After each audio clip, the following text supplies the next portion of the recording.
اعوذ باللہ من الشیطان اللعین الرجیم بسم اللہ الرحمن الرحیم السلام علیکم یا علی مدد۔ مومنین و مومنات کی خدمت میں خصوصی طور پر زمانے کے امام اجل اللہ تعالی فرجہ شریف کی بارگاہ میں 10 رجب المرجب آمد امام محمد تقی آمد امام جواد علیہ السلام کی بے پناہ مبارکباد پیش کرتے ہیں۔ آج مومنین و مومنات کی خدمت میں امام محمد تقی علیہ السلام کی آمد کا بے انتہا مجرب اور سخت ترین جلالی وظیفہ عمل لے کر آئے ہیں۔ جب آپ 10 رجب کے دن، خصوصی طور پر 10 رجب کے دن، امام کی آمد کے دن امام کو اس طرح سے پکاریں گے تو امام کے حق کی قسم خداوند متعال کبھی بھی اپنی بارگاہ سے آپ کو خالی ہاتھ واپس نہیں لوٹائے گا، آپ کو اپنے خزانوں سے بے پناہ نواز دے گا۔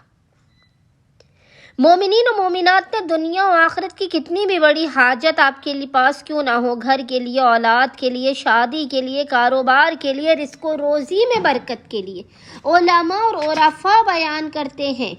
کہ یہ تو خاص طور پہ امام کی آمد کے دن آپ نے 10 رجب کے دن خصوصی طور پہ اس عمل کو کرنا ہے۔ 10 رجب کے دن کے علاوہ بھی علماء بیان کرتے ہیں کہ مومنین اس پورے ماہ رجب میں جب بھی آپ اپنے آپ کو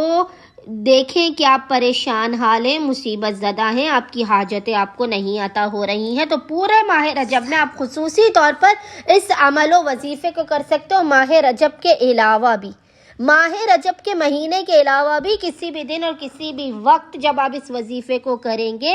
تو خدا کی قسم آپ کی ہر حاجت و خداوند متعال امام محمد تقی علیہ السلام کے حق کے صدقے میں لازماً قبول و مقبول کر دے گا، آپ کے رزق کو کھول دے گا۔ وہ خدا جو کسی بھی صورت محمد اور آل محمد کے نام پر مانگی گئی دعاؤں کو رد نہیں کرتا،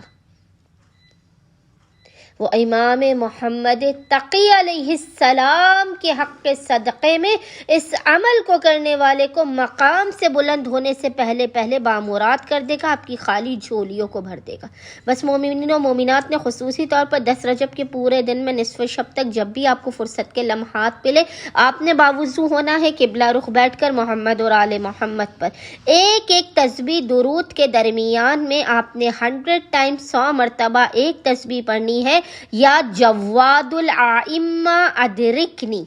اور خداوند متعال کو امام تقی کے حق کا واسطہ دے کر دعائیں کرنی ہے۔ اللہم صلی